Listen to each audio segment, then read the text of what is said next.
É, galera, na boa. Então, mais uma conversinha entre nós. Pois bem, a minha preocupação hoje, a minha fala hoje, é a falta de entendimento entre as pessoas. Um momento em que vivemos, não só por uma crise da pandemia, mas por uma crise política. E esta crise política, onde o executivo não se entende com ninguém, acaba repercutindo entre as pessoas. Os cidadãos, eles acabam tendo dificuldade de comunicação. É aquela situação, eu já disse isso em algum momento dos meus vídeos, de time de futebol, onde eu sou A e torço contra o B. Eu sou B, torço contra o A. E, portanto, a comunicação fica extremamente prejudicada. Por quê? Porque toda a comunicação entre sujeitos que são pró e contra são comunicações, são falas cujo o objetivo não é a aprendizagem, não é a troca, mas é uma linguagem de fundo instrumental. Ou seja, eu falo para que o outro concorde comigo, se submeta a mim ou cai fora. Percebem? A linguagem não tem mais aquela função de comunicar, né? De comunicar-se, entender-se. Percebem? Aquele jogo, eu falo compreendendo o que eu falo e o que o outro diz. O outro me ouve entendendo o que eu ouço e entendendo o que ele diz. Percebe a consciência sobre a fala? Se não houver essa confiança, melhor dizendo, essa consciência sobre a fala, a comunicação sai prejudicada.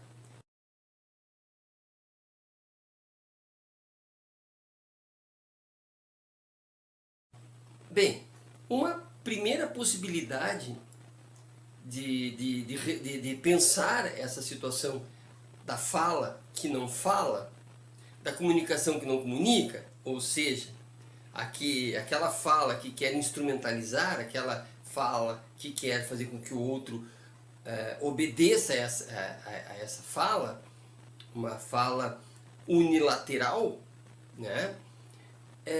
Para compreender esta situação, a primeira pergunta que eu me faria é se eu falo ou se eu sou falado. Veja, nós temos um sistema corrompido, político corrompido, um sistema político colidente e antagônico. E se no momento que eu falo a serviço de, né, se eu falo para convencer, porque já estou convencido de uma das facetas da política, eu estou falando ou sou falado? Quero dizer, o sistema, a ideologia, a forma de pensar desta faceta que eu defendo está falando por mim e, portanto, eu sou um mero transmissor, eu sou um instrumento a serviço de algo ou de alguém e, portanto, e aí tem Freire, o dominador que está dentro de mim, que sou dominado, esse dominador quer dominar o outro, né? Portanto, a minha fala quer o domínio do outro, quer instrumentalizar o outro, porque eu estou instrumentalizado por essa faceta que eu defendo. Portanto, a superestrutura, ou seja, a visão que eu entendo de política, a visão que eu entendo de ideológica sobre o mundo, esta visão compartimentalizada e fechada, dura, densa, ela fala por mim e, portanto, eu sequer me defendo dela.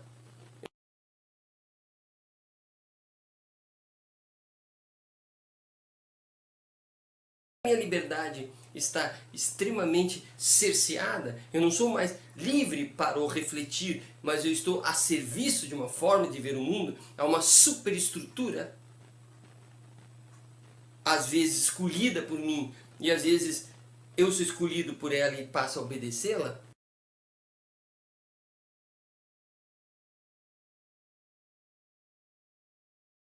Quando eu estou entregue de maneira irrefletida a uma forma de ver o mundo, eu não estou propenso ao convencimento, eu não estou propenso à harmonia. E toda argumentação que deveria ser racional, e que, portanto, o outro teria uma argumentação racional, e que elas iam coexistir dialeticamente, né? Até o momento em que de duas discussões, dois pensamentos, surgiria um, ou seja, eu me convenci, ou eu convenci o outro, nós dois nos convencemos, naturalmente nos convencemos, no sentido de que a fala racional tenderá a ser racional e livre, tenderá a uma harmonia, tenderá a que as pessoas se compreendam e cheguem a um denominador comum, no máximo que for possível. E argumentos não racionais são argumentos instrumentais, ou seja, a minha fala é como uma ferramenta, como uma chave de fenda, um alicate, um martelo, feito para torcer o outro para atingir um objetivo. E o detalhe, o objetivo já previsto.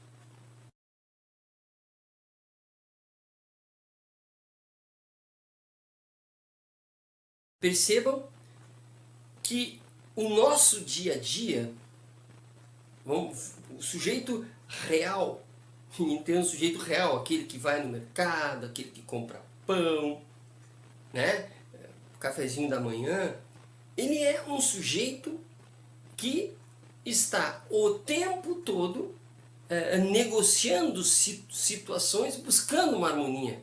Eu tenho X reais, eu quero X pães, espero na fila, não espero na fila, vamos lá. Percebe? O dia a dia, a vida, ela se, de certa forma, tenta se impor sobre raciocínios que não levem em consideração a própria vida.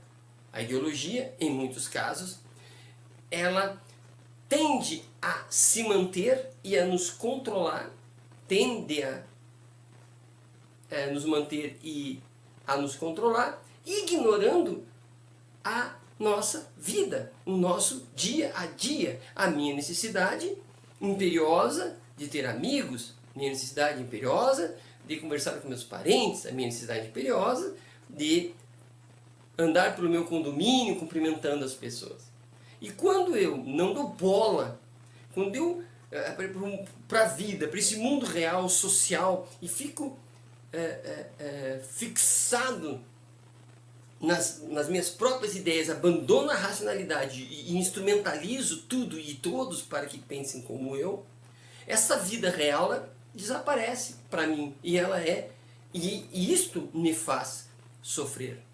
Me faz sofrer porque eu preciso conviver. Me lembro, aqui nessa fala, me lembra uma situação interessante. Por exemplo, regras de trânsito. Regras de trânsito. Para que existe regras de trânsito? Para que eu, isoladamente, no meu veículo, possa circular pela cidade sem bater em ninguém e na esperança de que ninguém bata em mim. O meu veículo, ele circulará aonde quiser, desde que não infrinja essas regras. Eu não preciso nem me preocupar com o outro veículo. Não interessa a saúde do motorista, não interessa nada do outro, desde que ele siga a regra. Ou seja, bólidos, indivíduos que andam desde que não colidam.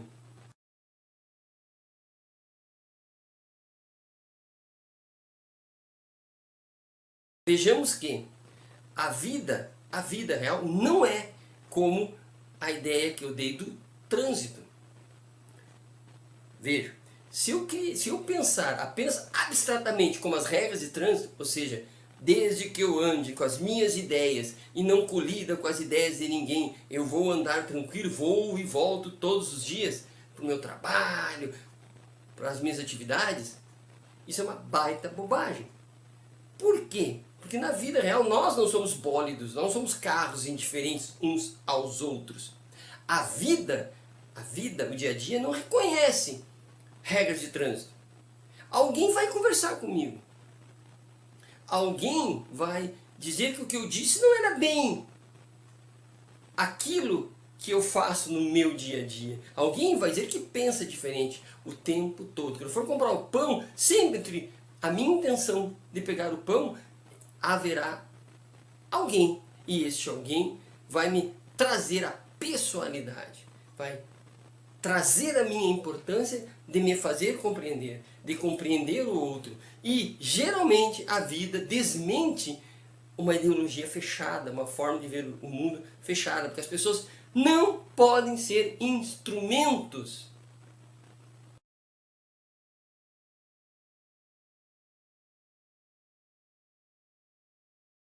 Entretanto, nós não temos carros na vida real. Nós temos pessoas. E se eu ajo como um carro que não se interessa pelo outro, eu vou ter que me reger por uma norma externa. Sempre uma norma externa. Porque eu não consigo negociar com o outro. Eu preciso de uma norma externa. Eu preciso do judiciário, eu preciso da religião, eu preciso da moral, eu preciso dos bons costumes que nos olhem e nos orientem. Porque eu não consigo negociar com o outro.